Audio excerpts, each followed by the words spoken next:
Men, unfortunately, feeling has been associated with weakness and vulnerability, which means I'm weak. And that is such a sad thing. Sorry, but like, let's say we're dating, right? And I tell you, oh, I come and cry over your shoulder. You're not going to respect me.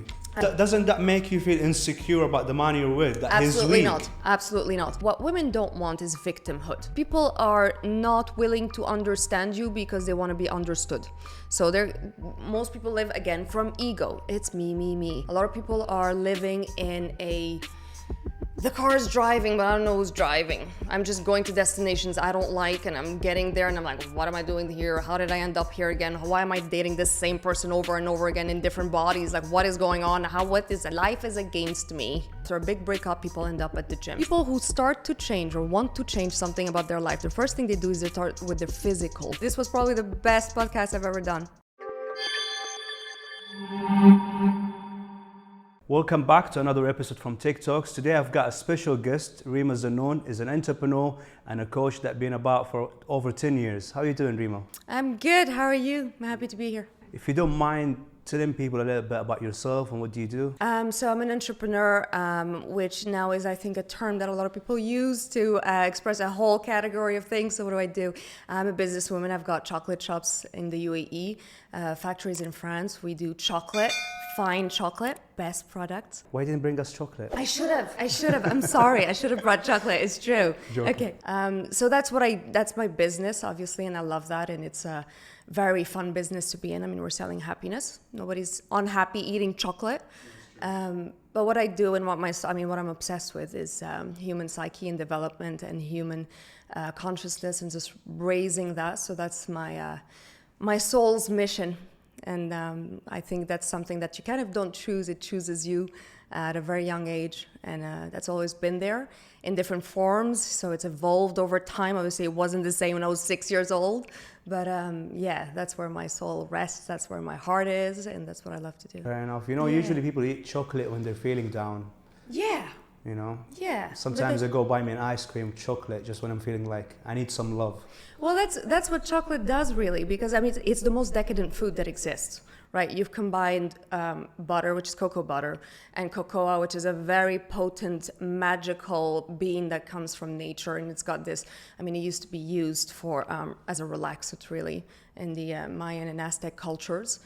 And then you add sugar to it, which is, a drug, really. It is a drug. It is a drug. Actually a dangerous drug. I don't know is. how sugar is legal still. I know, and we don't call it a drug, but we call other things drugs. I don't know. Let's not get into drugs. It's actually worse than the proper drugs, if you want to know. It is, and it's one of the most addictive.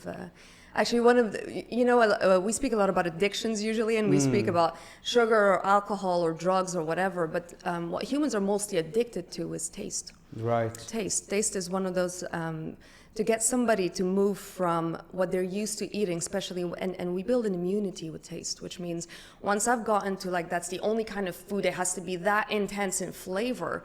Try and remove salt from them or sugar or whatever, and they literally get depressed. Their brain is not producing the same chemicals. It's like, what is going on? True. I'm in crisis. So, and it's usually done in a process. When I was back at uni, I was so addictive to sugar. Like I used to eat a whole pack of Skittles, like the big one. Yeah. Literally in a couple of hours. But then I was like, no, I stopped. Now I don't consume sugar. I don't have sugar in my house. I don't even drink coffee with sugar, no tea with sugar, nothing with sugar. People sometimes look at me like, you're a weirdo. I'm like, no, you're the weirdo.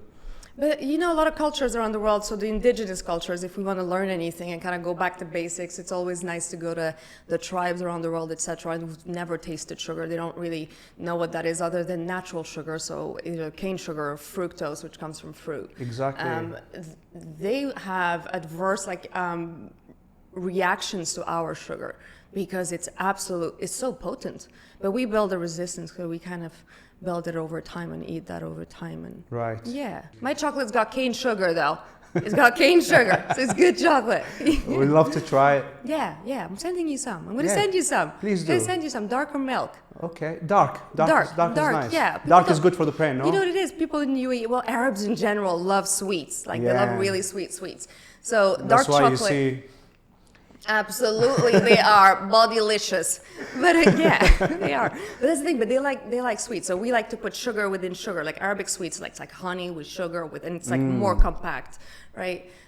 So people here do like milk chocolate, white chocolate, as opposed to dark chocolate. I love dark chocolate. And to be fair, because I lived in the UK for half of my life, right? And Yeah. then when I see people here in the Middle East or in the Gulf countries, their fun or the way to escape life is, food or shopping, Correct. right? Whereas Correct. in the West world, it's like maybe alcohol, you know what I mean? Well, that's the thing. Recreation, which is like what I'm doing after work. People in the UK would go to a pub, for example, or Yeah. in other cultures, or in France, they go and have a glass of wine, That's true. in a bistro, which is pretty much the same thing, just a bit more romantic in a way.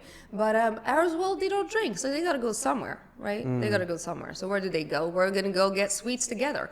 And the I mall. remember I met a Swedish guy here who said to me, it's very strange to see 4 guys sitting with pastries like Marie Antoinette. And I was like, well, that's Arabs. That's us. That's what we do. They'll go and they'll share it. And they'll be like, try this and try that. And Fair enough. yeah, it's a different... Tell me a little bit about your background, your upbringings, because for me, that's a fascinating question because I feel like people don't talk about that enough.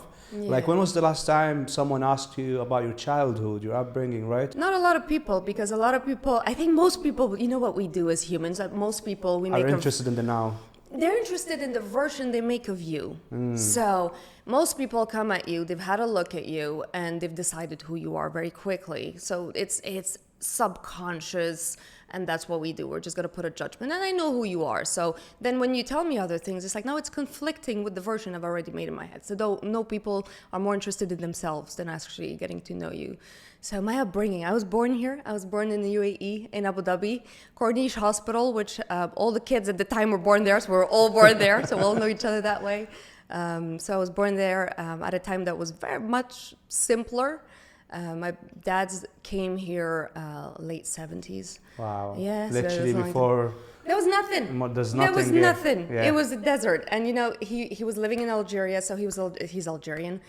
He was living in Algeria, went to France to study Polytechnique, and then came to work in oil. So that was the only industry at the time, right? So everybody, I remember at school, we all had the same dad. It was all the oil dads. So we all had the same dad, which was fun. So we kind of related with each other very much.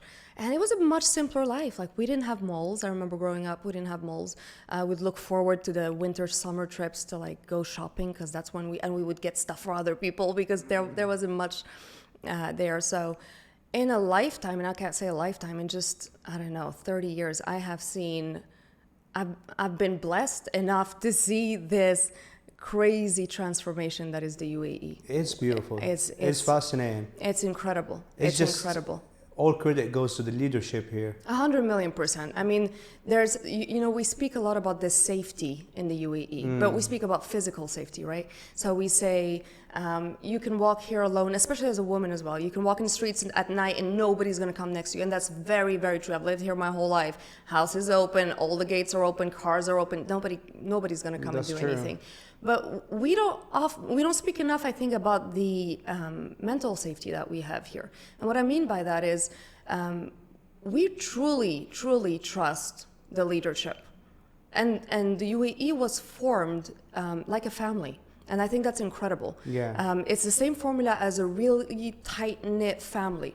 I mean, Sheikh Zayed, may rest in peace, we call him Baba Zayed. Like, we grew up calling him Baba Zayed. So here there's my dad and there's Baba Zayed, And Baba Zayed, and we're all the children of Sheikh Zayed, and that's how we believed it to be. So we all grew up with this, like, we all look out for each other, and we're all in the same team. And whatever Baba Zayed says to do, we do. If he says jump, we jump, If he says this is what we're doing. Like, no one questioned the leadership here. Correct. As Ever. in comparison, like, with the UK, for example, or America.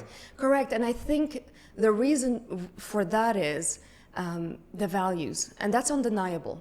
So when you really truly see that an individual has incredible values that you can trust, that they're not in it for themselves, but they're really here to serve, that's it. Your guard is down. So now you're like, okay, so you care about me and you are serving us here as a people, all of us, it doesn't matter who. And there's no homeless, but the system and how they brought it up is in that way, which is, we love you, but love means you got to add value too. We're working hard for you. You got to work hard for us as well. Absolutely. And that's a fantastic deal. That's the only deal. Otherwise, it wouldn't be fair and it wouldn't make sense, right? So it's like, you come here, our arms are open to you. But what are you adding? What are you doing to this incredible project that we have to grow this country, right? Like, are you going to take part and be a piece in it? If you're not, if you're just coming to like hang out, no, because we're working hard here. And that makes sense. That's like how every family should run, or companies, in my opinion. It's the same thing. It's like, what are you bringing to the table here? That's you true. know, and then we'll take care of you if you take care of us. So, and that allows the people as well, because the leadership is so great and they do such a fantastic job as well. It allows us, the people here, to not have to deal with anything that's got to do with politics, whatever. We don't even know what politics is. Like, I grew up, I didn't know politics. My dad likes politics, so he would watch like the politics around the country, the world. But that's that generation, right? Yeah. That's the generation of, you know, let's always watch what's going on in the world because it might affect us. Yeah, it's a different generation. That's true. It's a different generation. We look at the world a little bit differently, and I say we. I don't think it's everybody. Different lenses. Different lenses, absolutely.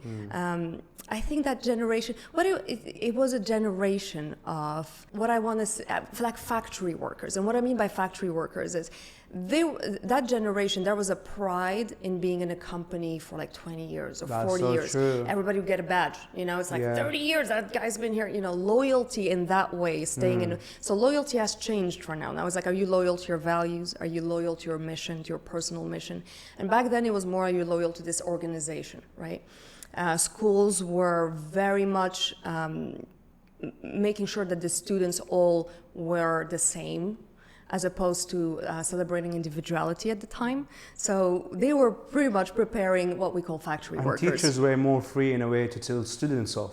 Correct. Now they can't. Correct. And you had to do what everybody else did. So you had to be like everybody else. If you want to do something a little bit different, that didn't really sit well. It's like everybody's got the uniform and everybody's the same and everybody's answering the same questions. And what we valued at the time, like memorizing stuff. Memorizing stuff. That's what my mom always told me. Memorize. Yeah. The better you memorize, the better grades you get. It was like memorize stuff and, you know, just go and just throw that back on a paper and whoever memorized the best is fantastic. When now it's like, it's completely obsolete.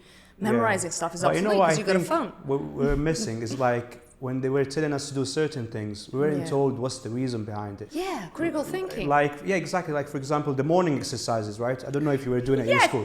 Like, I don't know what we were doing it. And like, students were being lazy. No one wanted to do it. But now, as I'm getting older, okay, exercising is essential. You've got to get it done every day in your life so you can function better, focus better, and it helps you be a more positive person all around. For me, it was, unless you explain to me why I need to follow all these rules, etc., and just the whole obedience thing, which was such a big thing. Obedience was, whether it's at home or at school, was a value to have, to pride yourself on. But what is obedience? Obedience means following blindly what you're told and not questioning it. That goes against human nature. I can't do that. I'm a human being. I question things. I have curiosity. If you're telling me to switch off my why, then I'm dying spiritually. Like my mind is dead. That's a very good point you just mentioned. So you can explain it to me and then I'll tell you if it makes sense to me or not. And we can have a conversation about it. But if you just tell me to do it just because, I'm going to have resentment. And everybody built all that kind of resentment inside of them. And they're like, nobody understands me. And then they're kind of disconnected from everybody. You know, finding the why or the answer to the why, I think is the reason why people get motivated. Like the other day I had a workshop with my team in London. And I was like, you've got to ask yourself why you want to do this, why you want to be successful. Yes. Like, do you want to make your family proud, or do you want to be rich, or what's your driving why? you? What's your why? And once you find your why, that's your motivation. That's where you start from. But if you haven't got the why, you're clueless, really. Correct. But that's the thing, because you're not understanding what's driving you. And a lot of people are not understanding what's driving them. So that's where self-awareness comes in, and right? that's what takes me to my next question. What's driving you? What's driving me? So I try to stay away from motivation as much as possible. So what I mean by motivation is motives, right? So it's like I have motives that are getting me there. So I'm doing this because I want this. That's what a motive is, right? So I'm going to be going to the gym because I want this body. That is what motive is. So there's a destination in mind. For me, I've done that a lot in my life, and I haven't found it to be as fulfilling and it doesn't align, I don't find it to be the best way to go about life, but to find more what inspires you. So inspiration is different. When you're more inspired, there's something inside of you that's telling you to go that way. And as you go on the way, you are feeling fulfilled. It doesn't matter where you end up, because you don't know where you're ending up. So there's no goal that I'm putting in mind, but I'm saying every day, this is what I need to be doing. This is what I need to be feeling. This is how I want to conduct myself.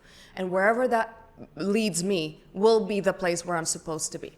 So inspiration is kind of a driving force that goes that way, as opposed to motivation, which is a pulling force. It's a little bit different. What about applying a little bit of motivation plus inspiration plus discipline plus consistency plus commitment equals great results, right?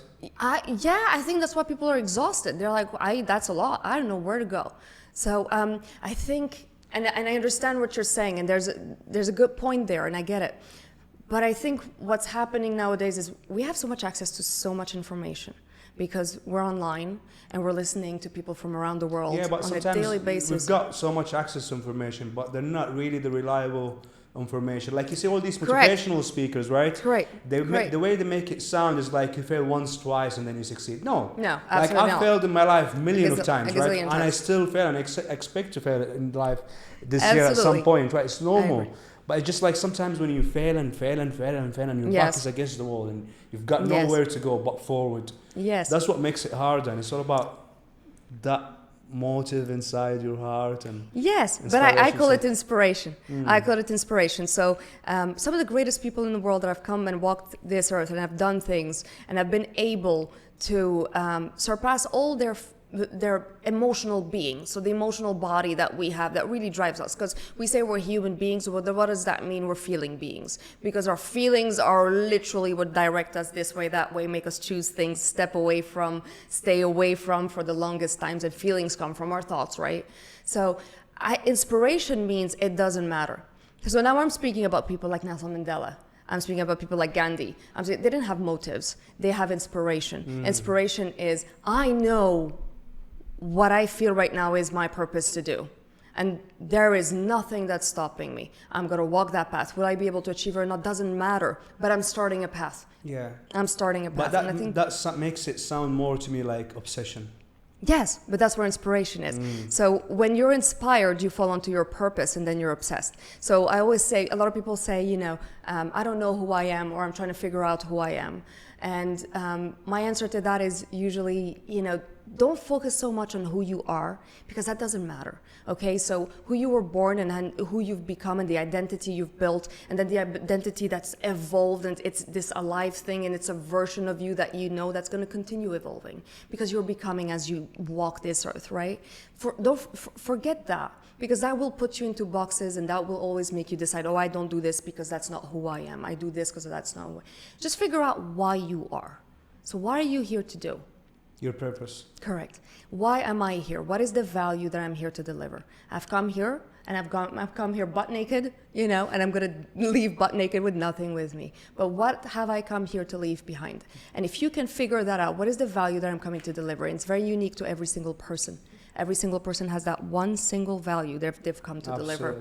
And that is, once you do that, the who I am goes away. But guess what goes away with it as well? The ego, the fears, the limiting beliefs, all of that. Because I'm no longer a person, I am a vessel. I am a vessel of delivery. I am a vessel to a message. I am a vessel to a value, to something that I'm come here to deliver. And then when I'm done, I'm leaving, and I'm leaving happily, because I've left that behind. True. And when you do that, a lot of people, I helped a lot of people with public speaking. So it's like I get nervous, and I can do that in front of my friends, but as soon as I get on stage and these people are looking at me, it's like blank.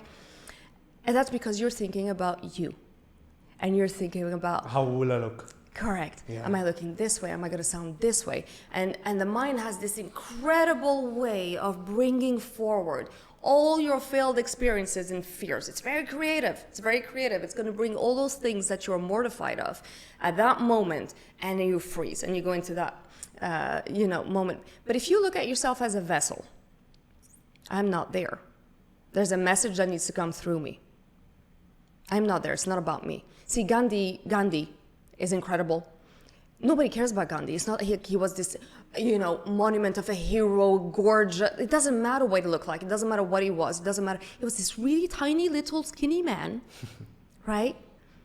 But his power was so giant. His message, his work was so giant that he became this giant, right? So, and that's just one example of so many. And you've got Muhammad Ali here, who I love.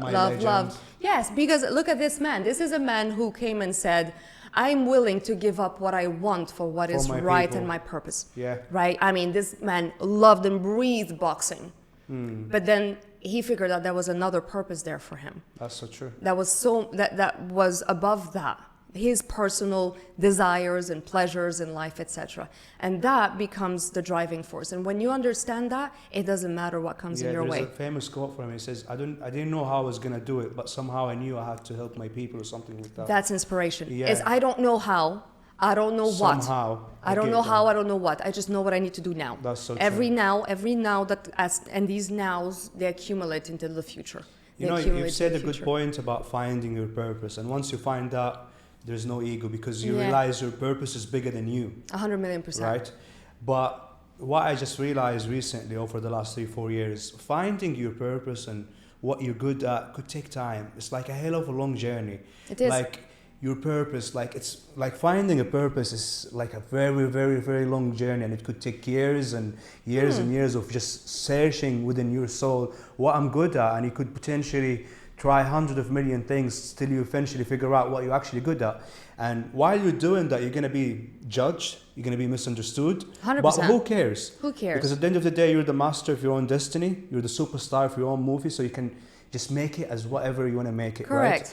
Right? And one thing that helped me figure out my purpose was during the lockdown, COVID 2020. Yes. So I had my business, I had my football league in London. I was working, I was doing lots of things at the time. So I had this breakup with my ex, right, who was going to be my fiancé. So I was living that time. COVID classic. Yeah, I was living in a shared place in London with 6 other people, sharing 2 toilets. It was disgusting. Lost my job, lost any source of income where I can just survive. Yeah. I remember I was literally broke. I was just literally opening the fridge, looking for food to steal off my flatmates so I can just eat. I was pouring water into my milk so I can have enough milk for the next day. Wow. It was that bad, but I didn't complain. One thing about me, when bad things happen to me, I just, all right, don't panic. It's cool. It's temporary. You just gotta figure out how you can bounce back, be stronger. And people handle breakups differently, right? Some people turn into drugs. They turn into sex addicts, alcohol to escape, right? And others turn into the best version of themselves ever. And okay, you left me, I'm gonna show you that I'm the best ever. Yes. So that's but that's the thing. Rock bottom is for people a fantastic opportunity for shift. Right. Right. But not everybody. Right. And that's okay, because again, everybody's is on their own path and their own journey. But rock bottom is literally where you find your strength and your power, because you are challenged at your core. They say rock bottoms teach you things about yourself you've never knew. I agree. Right. And I mean, going back to my point about finding my purpose, so I was stuck in this small room. It's like a Pepsi can, right? You know how housing in Europe is small houses here, tiny. So I was stuck in this room, looking at 4 walls. Got this legend, of course. Of course. I've had this picture for 3-4 years. I always take it with me wherever I go. Anyways, I was just stuck. I'm like, what I'm good at? I can't just all right, I lost my job, lost my ex, lost a lot. I didn't have no money, and no one could help me because banks were shut down at that time. Yes. It was a really bad situation. So I just kept thinking. I was thinking, what I'm good at. What's my purpose? And then I start reflecting all the way to my childhood. Yes. And then I took this trip back in time. And I just remember when I was about 12 years old, I used to borrow money from my dad, about 200-300 riyals in Saudi, go to Jeddah, to the old town, buy fireworks as wholesales, go to Medina in Ramadan and sell them in the streets. That's fantastic. So I was just all right, you know what, I'm actually good at sales. Everyone I meet, sometimes they tell me, oh, you're good at talking, you're good at sales, you're good at this. It's you know what, this is actually my purpose. This is actually, God has gifted me. Now, right, let me sit down and figure out how I can make a living out of this skill. And I just kept reading books, and I kept searching and watching lectures for hours. So I literally, fast forward. Yes. I've got now 2 companies, running this podcast, sitting with beautiful people like yourself. Fantastic. But it's just that, finding the purpose. And because, most of the time we're busy, we're distracted by family members, whether you're your fiance, Distraction. with friends and social media, you don't actually sit down Yes. alone by yourself Yes. and think to yourself, what I'm good at. Like, Yes. people don't learn about themselves. Like, the No. more time you spend alone, Correct. the more things you learn about yourself and figure out. Correct. But they don't spend time with themselves because they are a lot of the time avoiding that. So the more distracted the person is, Like, oh, it's boring, I'm feeling depressed. No. yes, but that's the victimhood mindset. And the victimhood mindset is that mindset of which the world is happening to me, not for me. So the world is happening to me. There's always something happening to me. So the weather is happening to me. My boss is happening to me. My wife, my girlfriend is happening to me. Everything's happening to me. My car is happening to me. Nothing's happening for me. And when you shift just that to life is happening for me, that changes absolutely everything. You become very intentional about your life, which means now whatever comes at me, especially the crap and the shit, that I'm going to turn around, because I'm going to look at it as, what's the gift in this? This thing that feels so bad, this thing that happened, nothing happens by mistake. Nothing happens by mistake. It is absolutely by design. We create by design, but you're just creating without knowing. That situation you ended up in with your girlfriend, whatever, all of that was created by you, by design, but not intentional design. It was by who you were at that time, right? And once you realize that, what happens is like, now I've understood that about myself. That what happened. How can I turn that around? What is the gold in this? What is the gift in this for me? Because I can turn this into an opportunity. Very beautiful. Well said. I don't know if you can see it in the whiteboard. There's this equation. Yes. 10 plus 90 equals 100. Yes. So 10 is the environment, what happens to us. Yes. And 90 is how we react to things. Correct. So you add them together, gives you 100%, which is the outcome. So you're not you're not what happens to you. 100%. You are how you react to things. Yes. So your reaction is important. I would say respond, because reaction is what we're used to doing, right? Reaction is the primal in us. So let's say you say something that offends me and I just go with what I'm usually doing. I'll fight you or I'll just leave. That's reaction. And people will say, yeah, well, that's what happens, because reacting means I've gone to survival mode. And right now I'm not my best self at all. I'm going to regret it 100% later, but it just happened. That's what I did. I fought, whatever. Responding response comes from responsibility, which is responsibility, the ability to respond. Is now I can take a little pause and say, what's the best way to deal with this? What is the best way to deal with this? What I don't hurt, I don't damage, I don't destroy, but I actually turn this into something better. Right? And that little pause there, I mean, there's a lot of wisdom, and the monks and the shamans and all the people around the world are very spiritual and live in that world where you can't live 100% in that world and kind of deliver your message. There's a passage, they're a little bit passive in how they deliver their message, but there's a lot of wisdom that comes from that. Everything's about pausing. Pause. And every time you pause, suddenly you start looking at, I have more options. I can do so many things right now, and it doesn't have to be that knee-jerk reaction of like, okay, I didn't like this, or whatever, or screw that, and that changes how we, just how we deal with life in general. But then again, it's how intentional are you about your life? And a lot of people are not, unfortunately. A lot of people are living in the car is driving, but I don't know who's driving. I'm just going to destinations I don't like, and I'm getting there, and I'm like, what am I doing here? How did I end up here again? Why am I dating this same person over and over again in different bodies? Like, what is going on? Life is against me. It just is. Life hates me, and I think the biggest, there's a lot of limiting beliefs, and everybody's got this set of limiting beliefs depending on their upbringing and their circumstances. But the main one is, a lot of people don't believe that change is possible. And we don't talk about that enough. As a lot of people, because of their upbringing, what is. You are who you are. You can't change. If you are this person who just isn't, lucky, or believe, I can get, I'm not popular with the girls or with the guys, or I can't be successful, I'll never be successful, or whatever. That's who I am, and that's who I'll always be. And a lot of cultures actually encourage that, I mean, we're coming from in the 80s with communism and all of that, which is like everybody's the same and everybody's that and nobody goes up, etc. So that main limiting belief that a lot of people have is deep down subconsciously, change is not possible for me.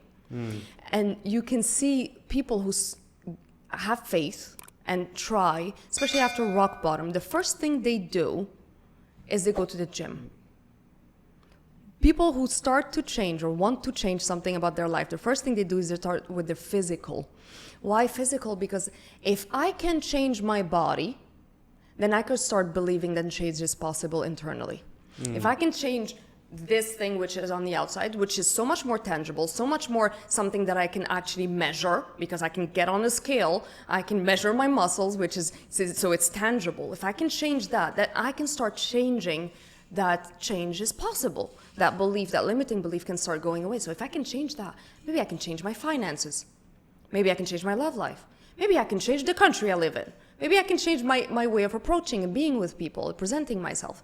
So these are the internal things which are so much harder to change, which is personality, etc. Now, physical, there's a formula for it. You eat this way, you work out this way, you're going to get this kind of result. You know, there's a spectrum, but that's the result you're kind of going to get. So with the other stuff, not so much. Now you got to jump in with faith and courage, do different things. But people start here. And once they crack this one, and that's what they'll tell you after a big breakup, people end up at the gyms. Like, go to the gym and go speak to people. What are they doing there? A lot of them is like, I lost my job. I started working out and taking care of they've been driven by something that hurt them, that made them think, I need to change. Where do I start? Be a monster. I need to change. Where do I start? Physical. I need to feel better about myself. I want to be better because I don't want to have whatever happened to me. How do I be better? Start with the physical. I'm going to go to the gym. I'm going to prove to myself that I can change and I can be better. Don't you think the physical somehow is linked to the mental? 1,000,000%. But people don't know that. Like, they're both are linked together. Like, I've realized one thing as well. Is like, if I want to like be positive and maintain my well-being and my mental health, I got to focus on three things. My soul, which 100%. Is by praying and getting closer to Allah, God. Faith. Right, faith. And then my physical, because if I'm in a good shape, and if I'm healthier, if I can move faster, that helps me feel better about myself, right? And then my mental health by sleeping well, by reading books, by being around the right people. Correct. So they're all connected to each other. So once I get these three things right, then I'm really 100%, good. but that's what we are. We're a spiritual being in a physical body with an intelligence, with this intelligence that we have, that usually we allow to work against us for most times and then ruin the rest of it for us, because we're not in charge, we're not intentional. This our mind is a tool, and it's our most powerful tool. The ancient Egyptians, they added the sixth sense to the five senses that we know, and they added thought as a sense, because thought is literally the most powerful. They called it the sixth sense, because what are our senses? So we have a physical body for a reason. So we're a spiritual being, right? And I think whatever you call it, soul, energy, spirit, there is something animating this meat suit. There is. Otherwise, you'd be dead. The body is dead. And then we know whatever was animating it, the energy was gone. A soul or whatever. So it's gone, right? So the spirit that we are in this physical body is because we are on Earth, which is a physical world, right? We have senses. Our senses are to gather data from the world. So I can touch it, I can see it, I can smell it, I can hear it. These are the elements, the tools that we use to gather senses from a physical world. And then it goes through a process, and that's where everything gets a bit complex.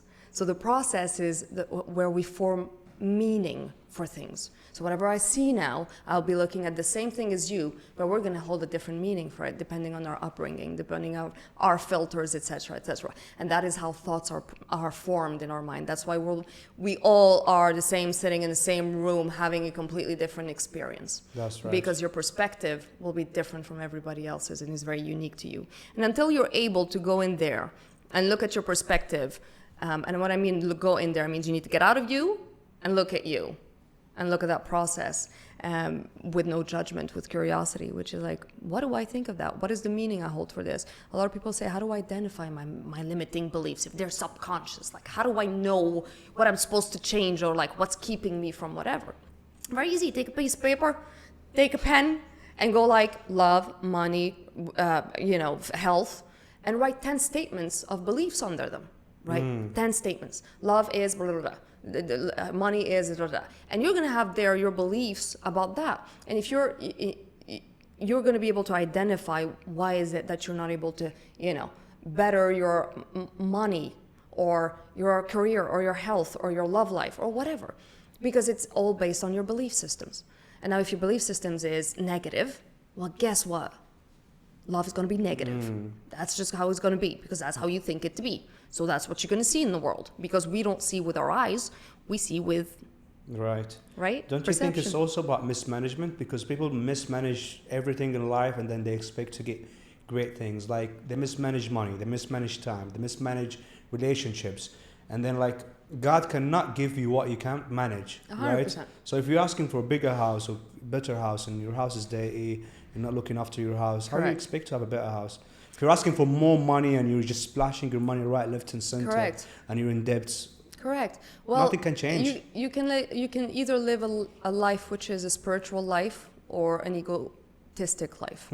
So spiritual life, what is spiritual? A lot of people say, I'm very spiritual, I'm very spiritual. What does it mean to be spiritual? It means I'm living from spirit, from source, from the animator of this body, right? But most people live in ego, but they have no idea. They literally are clueless to it. And what happens is, with ego comes what? Me. The world is not, I am part of the world. The world is me, I am the world. I am you, you are me, we are the same. And what's animating you is animating me. And I don't want you to lose ever, because if you lose, I lose. So we got to win together. And how do we do things together? Because if you do that and you join the world like that, you cannot fail. It's impossible. I love but that. You've got to understand that. You really have to understand that. And people come into the world and they look at the world as it's me in this world, and this world is here to serve me. And the world So- evolves around me. Correct. Entitlement. So when you live a spiritual life, you're humble. You come at everything with humility. As I'm absolutely humbled to be in this giant thing and be part of it and be included, and I want to serve.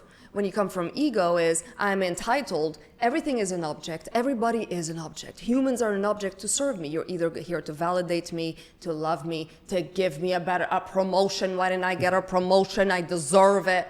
I'm entitled to everything.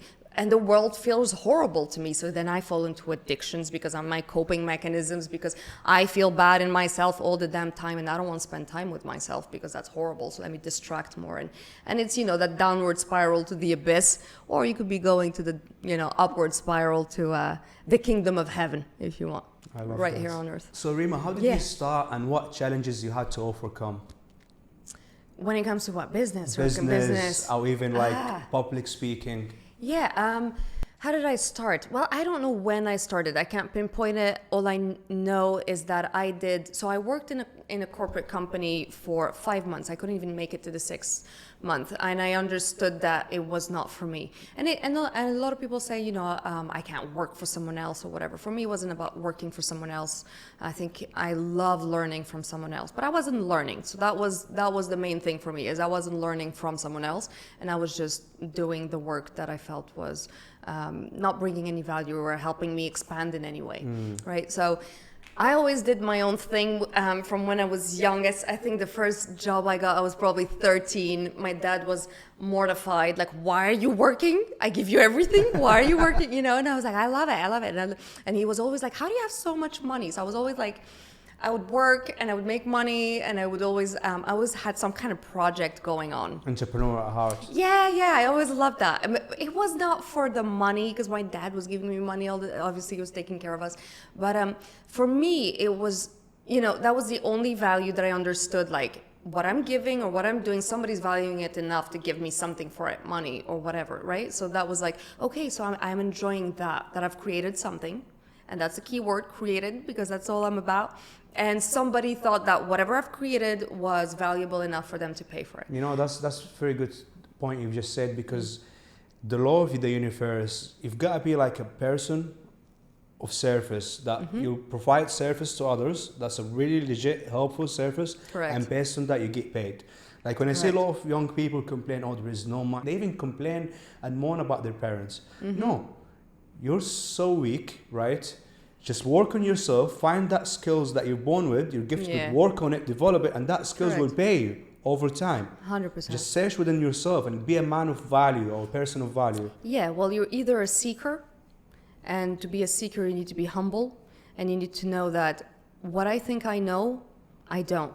And that if I think I know anything, it is literally 0.00001% of what's there to know. Because what I don't know that I don't know is so giant that I should just zip it right now and absorb as much as possible. And I think that's really the key to go about life. And for me, those are the people that I like to meet. It doesn't matter, even when I hire people in my shops, etc. I do not care so much about the CV. So I'll have a look because, you know, they've written it and they put on the effort to do it. So I'm just like, oh yeah, I went through your CV, but let's have a chat, because I really want to see if this is a person that loves to learn and expand. What are the values of that person? You know, and that's very important to me. So people who are final about who they are, they tell you, I know who I am. Nobody knows who they are. You know, you have a version of you that you're walking around with, but you don't know who you are. It's like people will say, I know who I am. I know what I want to do. I know. When you say a lot of I knows, I'm out.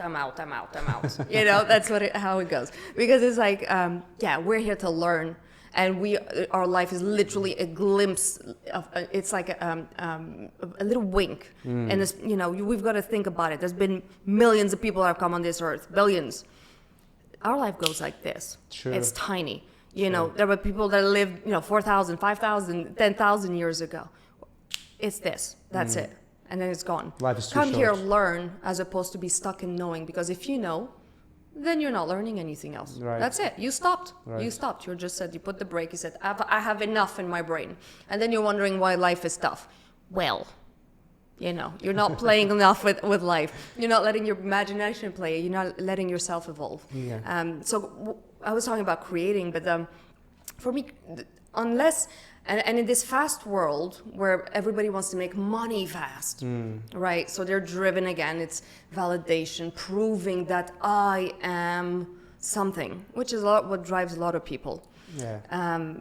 That doesn't go very far. And it's a very painful journey, because it's a journey of competition. It's a journey of I'm never fulfilled. It's a journey of I don't know how to serve others. I don't know how to play with others. I don't know how to add value, because all I'm focused on and everything that drives at the back of my head is how can I win? How can I win? How can I win? And when you're winning, again, other people are losing. So you're not coming here and joining a collective and saying, I'm going to do my part. So I always say, solve somebody else's problem and you'll open your pocket and you'll find money in it. They would have put money in it, and that's it. So money is the byproduct of you actually adding value. And really, that needs to sink in. That really needs to sink in, because it's the most important thing. And how do you solve a problem? Create. Because creating doesn't mean I'm going to go create a device or a machine or whatever. You can create it with what you say. People created what they said for years, and we still do that. So creating means I'm creating a solution. I'm using this tool that I have, which is the memory. Memory is basically data. It's like a computer. It's all the data you have about everything that you have collected over the years in your life, references, right? So I have all this data here. And then I have the imagination.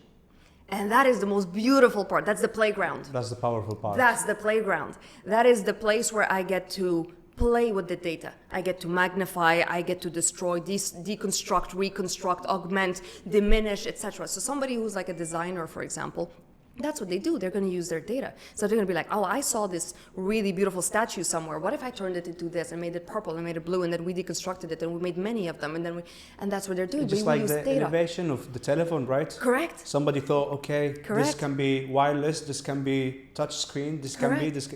Yeah, it's exactly that. Like, so, you don't have to reinvent the wheel again. Correct. But find ways how to make it better, Correct. faster. Correct. But that's what creating is. So creating is you're coming with, it's memory meets imagination right here in the middle, and you shoot with something. Yeah. You do that, you're creating something, right? Doesn't mean that everything is going to land the way you want it to land, but you've got to practice that and do so much more of that. Yeah. I think people are scared to create because, again, judgment. Now, if you're coming from a place of egos, how am I going to look, or what are they going to think, or my ideas are always not good enough, or I'm not good enough, so whatever I can create is not good enough. You get a lot of that trend of people that say, I'm not creative. I'm not creative. It's impossible. You got the same brain I do. I'm not special. You're not special. We're the same. That's so true. We're just we're above a chimp, but we're pretty much the same. You can create the same way I can, but the problem is, are you able to allow your imagination to play without judgment? Don't judge it. Let it play. Let it free. Let it go. Let it do what it needs to do, and come up with something. And you can put your own judgment on that. Yeah, It's like, imagination how can I perfect it? How can is I the play? key. you know? Yeah. Because like before this mic was ever invented, someone imagined, oh, I can speak into this thing and it goes through this cable and people can hear my audio top quality. Correct. That's so true. So everybody's got to, you know, again, humans like to put people in categories. So we've got the artists, we've got the engineers, and we've got. But everybody's got that ability within themselves. So everybody's got the archetype of the artist. And everybody's an artist, and everybody's a hero, and everybody's a magician. And what is a magician? It's an alchemist. An alchemist is somebody who looks at something and says, I can transform it to this, right? People who buy companies and transform them into something, they're creating some kind of magic with their imagination. That's what they're doing. They're taking an asset and saying, I can see what you can't see. The late Sheikh Zayed is a magician. He looked at a desert and he said, this is going to turn. I know, I can see it. You can't see it, but I see it in my head. So less judgment of self, less self-doubt. Am I good enough? Are my ideas good enough? That is what eats at people's ears. That's the little, you know, monster that eats at a human being, keeping them small. So people are not scared of not being good enough. And I've always believed that. With all the people I've sat with, and I'm speaking about, I've coached CEOs and top people in big positions, and people are not scared of not being good enough. People are scared of how big they are because there's a potential there. It's like, I know because I live with me. I know that I have this fire inside of me and I know my potential and I know this. And then as soon as I go into certain spaces, I start shrinking or I feel smaller. I feel like maybe I shouldn't be putting myself out there. I shouldn't be taking that risk because it's going to be a failure, etc. I had a spiritual leader who said, people are not scared of their darkness, but of how bright their light is, which is true. It is very, very true because once it's unleashed, it's unleashed. And once it's unleashed, you're beaming really bright. So what's going to happen? You're going to blind some people. And what I mean by blind some people who are going to be blinded by your light, they want to go. They don't want to be around you. They don't like them. We call them haters. But they feel small around you. They don't like it. And that's good. That's, what needs to clean itself out, cleans itself out. And the ones that are going to see you as the light that is, they're going to join and they're going to say, how can we help? What else can we do? I like this. What can we create here all together? And suddenly you have a community. And you have a community of people that are like, I'm inspired.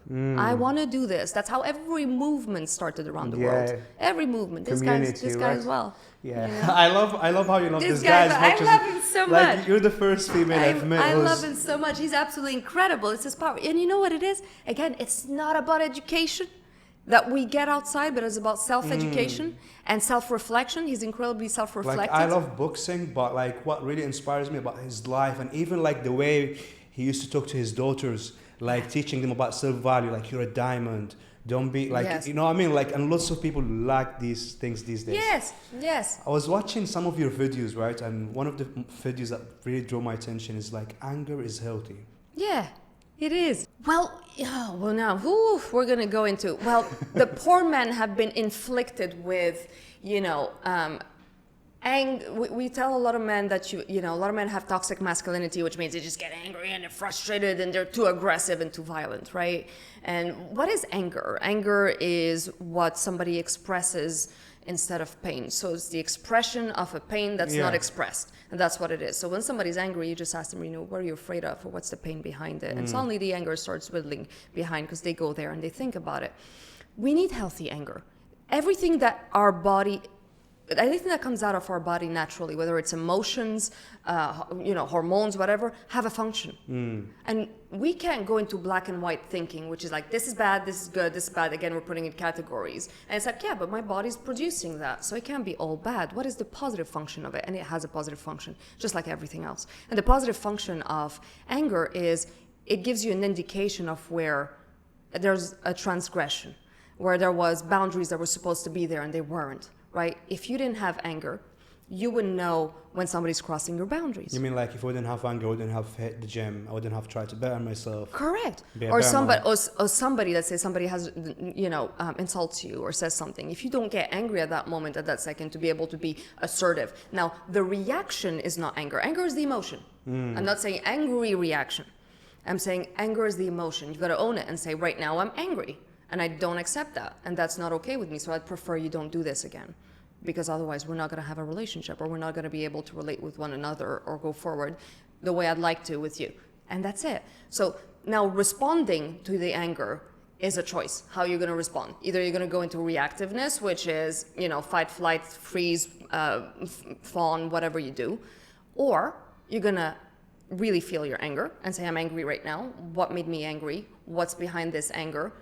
I didn't like that, which means I have a boundary there, or one of my values were crossed. And I've got to establish that with assertiveness, which means I'm going to let the other person, you just crossed into a territory that I'm not comfortable with. So you got to go back there. So every emotion we have has got to be owned, every one of them, and be felt. Women are encouraged since childhood. It's like, tell me how you feel. And we go and we speak for hours about how we feel, and sometimes too much. And men, unfortunately, feeling has been associated with weakness and vulnerability, which means I'm weak. And that is such a sad thing. Such a sad thing. Sorry, but like, let's say we're dating, right? And I tell you, I come and cry over your shoulder. You're not going to respect me. I'm going to beyond respect you, because what is more powerful? No, but doesn't that make you feel insecure about the man you're with? That Absolutely he's weak? not. Absolutely not. So I'll tell you what women have a problem with, and I hate putting groups as like all women have a problem with, but they don't. But what happens is, what women don't want is victimhood. Victimhood means I keep crying, I do nothing about it, right? But what vulnerability is a sign of power, and that's sexy, because you're owning your tears, you're owning your emotions, you're owning that you're human and you have downs and you have ups. So if you come and you're feeling really down and really crappy and you've had a bad day and you're feeling weak and you said, I was really insecure, I wasn't my best self there and I don't like it, I wanted to respond this way and I didn't. You are now showing me that you're able to say that. I was jealous. Which person is more powerful? The person that is able to sit in front of you and say, I am jealous right now, I'm feeling jealousy, or someone who's going to pretend they don't because they're ashamed of expressing that they're jealous? But you know what, like for me, like I go through so many bad moments in my life and I just never share it with anyone. Because I believe no one really truly cares about you or how you really feel, even when you celebrate something or even when you have so much joy in your heart. No one really feels that joy in your heart. Even when you go through so much pain, no one really cares, right? And for me, it's just been like that. And I've had friends in my life where like, they just talk about everything that's going on in their life, but as soon as I start sharing or opening up, they don't actually listen. Yeah. They think listening is just sitting down and doing what we're doing right now, right? Correct. But it's different. But that's not. So people are not willing to understand you because they want to be understood. So most people live again from ego. It's me. So you'll tell them a story and they're going to tell you a similar story that happened to them, because their brain when you're operating from ego all the time, that whatever you said, that story is going to relate to another story of theirs. It's like, let me tell you about my story and my experience, so maybe I can talk about me. You know what, like talking to someone, I've been to the beach and I flipped over, that happened to me as well. Correct. No, listen to me. We're not competing with each other, telling each other whose story is harder. Just listen to me. Yeah, but the way I want to look at it is that, and that's truly what I believe, humans are not bad inherently at all. We're all the same and we're all good. They're just blind. They have no idea they're doing it. They have no idea they're living from a place of ego. They have no idea that that's what's happening. So intentionally inside, humans are good and want to do good. They just don't know any better. And their idea of relating is that's all I know, is to be me, to look at me, to think about me, for you to talk to me about me. I want to be understood, but I'm not going to be willing to understand you. I'm not going to be willing to listen to you, not because it's a choice that I'm making. It's just how I operate, and it's a system and a program that just does this thing. I'm not intentional about saying to myself, am I a good listener? What is it to be a good listener? Good listener, comprehend. Okay, so it means I'm selfless. It's not about me. So right now I'm just a vessel for this person to offload and for it to land here and for them to feel like it's been held. Whatever they've offloaded on me, it's been held with arms and warmth, and it's a safe space for them to speak to me. And they can come to me and speak to me about anything, and I'm going to be there for them. And it's not about me right now, right? But not everybody's able to do that. And I think in relationships or in a romantic relationship, that's a massive one. It's like both of them trying to, it's usually two people coming at each other saying, I'm trying to love myself through you. So basically, I'm going to talk to you about me, but I'm not really there to listen to you about you. I want you to tell me how amazing I am, and I'm not even going to hold myself accountable for, I don't know when was the last time I made you feel great about yourself, because I'm too busy trying to feel great about me. And again, it's not intentional. People are good. They're doing their best with what they know and what they have. That's all they know and that they have. So our job as humans is to elevate our own consciousness, and then to invite others to do the same for themselves, to understand. And usually it's never through force. I have a really good quote that I absolutely love, that I know you've got lions here and you said it's your spirit animal, which I love. And it says, it was from a mentor of mine, really old guy, and he said, see, the thing, Rima, you gotta try and identify who you're trying to awaken. Is it a sheep or a sleeping lion?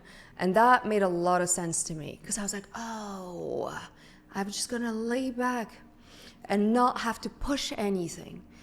Just be you. Lead your life as you. And the people that come close to you or that you encounter, you're gonna have to realize, is this person somebody who's really wanting to stay who they are, how they are, and live their life the way they are? Because they're not ready. They're not ready. They're not asking for it. They're not curious. They're not fed up of their crap. Not yet. And if you go there too early, prematurely, you don't have the authority to do that in their life. You don't. And if you're awakening a sleeping lion, means it's somebody that is literally this close and really wants to do better in their life. They're just clueless. They have no idea. And they're looking for some kind of mentorship. Like, let me see what I can't see. And then you operate as a mirror for them, which means in relation to them, they're going to be able to see their faults and be able to self-correct. But it's not for you to correct. It's like, can you see that? Now you go do something about it. You know what, like, that's why I love what you do, because I believe in mentorships. Yeah. Right? And importance of proper coaching is vital. Absolutely. Like, I'm into boxing and MMA and UFC, and there's this guy called Leon. He was losing the fight through all the rounds, and just literally before the final round, his coach comes, and I'll show you the clip later, and he tells him, stop feeling sorry for yourself, you gotta do this. And the guy came, final round, he just lost all the 4 rounds before, and he knocks the guy out. It turns out around. of the blue. Out of the blue. That's why I believe in proper coaching and the right mentorship, and well done for what you're Our doing. body is operated through our mind. It really is. So our body will do what our mind tells it to do. The famous monk who was lit on fire while he was meditating. Very famous story. I can't remember his name. I wish I could right now. But so he sat there while meditating, and they lit him on fire. People who, enemies, whatever, that were coming at him, and he sat there and he didn't move or flinch. That is power of the mind. This is what people do, with the ice baths and whatever. That's so true. Your mind conducts your body. The mind is so powerful. Like, even when I Correct. jump into the pool and I see these guys, they touch their toes in the water and it's cold, they don't jump. And I'm Correct. like, no, bro, just jump in. Correct. Just one go. Correct. Like, it's cold water. It's not Yeah. boiling water. Yes. Like, what's the worst thing can Correct. happen? The mind is so And once powerful. you start seeing humans and you start seeing how big they actually are, but they don't see that, that's a pain that I had to deal with myself. It's like, I look at someone and I'm like, you have no idea how powerful you are. I know it. I see it. You have no idea, and I can't wait for you to see it.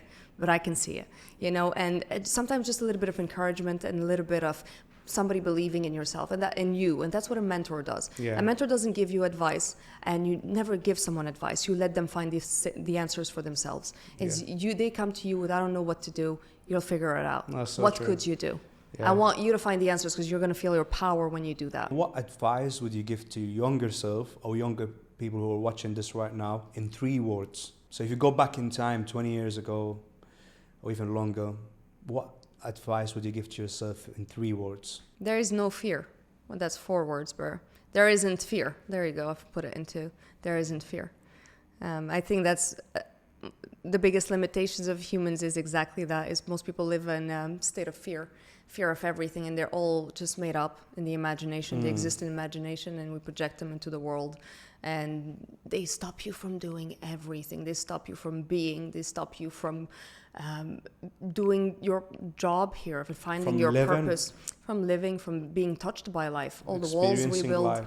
Exactly, all the walls we build, etc. And everything that life has to offer, we've got to show up for it. And to show up for it, you've got to be fearless. That's so true. Correct. Like, fearing failure is a failure itself, right? Itself, absolutely. Like, you only fail when you stop or when you Yes. quit, right? It's the biggest teacher. Failure is absolutely It's fantastic. so true. Like, thanks to all my failures, like, I've been able to learn and adapt my ways to implement them to be a better person and, Correct. perfect this project or whatever I'm doing. Failure is a step 2, right? So Yeah. there's no bypassing it. So if you're afraid of failure, you're afraid of success. That's it. That's You're so not going to true. get there. Afraid of Because you got to failure understand, first. you got to go through it. It's like saying, I want to get to the beach, but there's a dense forest. Well, you want the beach, you go through dense forest. Now, what do you need? Faith that everything's going to be okay no matter what happens, because you know you at this extent with what you know and what you have, and you'll make the best decisions at every step. And nothing bad is going to happen. You'll pick yourself up and carry on. People are mostly scared of what it means to fail. So when they say failure, what is failure? What is it going to mean? As if people are static. Like if I failed, who I am has been destroyed. This image that I've portrayed of myself or protected or whatever is going to be destroyed. Nobody thinks about you as much as you think you do. Nobody cares. They'll look at you for 5 minutes. They'll move on to the next one. Nobody cares That's about it. you. Nobody cares Really? about you. That is the most freeing thing you can know. Is literally nobody cares about you. You're not that important. You are not that important. And the sooner you realize that, the quicker you go forward in life. Absolutely spot on. Yeah. That's why kids are so happy. They don't give a crap. They That's do whatever so they want. They do. Doesn't matter. It doesn't matter. They just do what they want. If we lived a little bit more like that and realize that people will think, not think, and that's none of my business. I'm not in their head. I don't care. I'm just gonna do me. I'm just going to do me, and that's it. We've got a tradition in this podcast where the last guest writes a question for the next guest. If you could hold an hour meeting with anyone, dead or alive, who would you choose and why? That's a good one. It is. Actually, when he sent me the question, because usually they get right in the notebook, so when he sent me the question, I was like, this is one of the best questions I've had. Jalaluddin Rumi, 100%. Rumi. I think he was one of the most enlightened beings I've walked on this earth. He has a quote that says, "There's only fear or love." And I think it's the most beautiful quote, because whatever level of consciousness you're at, you're going to understand it differently. So you either live life from a state of fear, which is ego, or love, spirit. That's it. And I think that's been my guiding. That was the biggest light bulb I ever had in my life. And then I ate all his material and read everything he's done and followed whatever. I think he's I would want to sit with him and literally absorb every bit of that spirit and energy. So let's bring him back. When are you bringing him back? I was sitting with him next. That's very beautiful. Yeah. Thank you so much, Rima, for your time. Thank you so much. And I look forward, hopefully, to do part 2 with you in the near future, because there's so much that we can talk about for hours and hours. I can't wait. This was probably the best podcast I've ever done. Thank you. I really really enjoyed it. that. You're awesome. Thank you so much.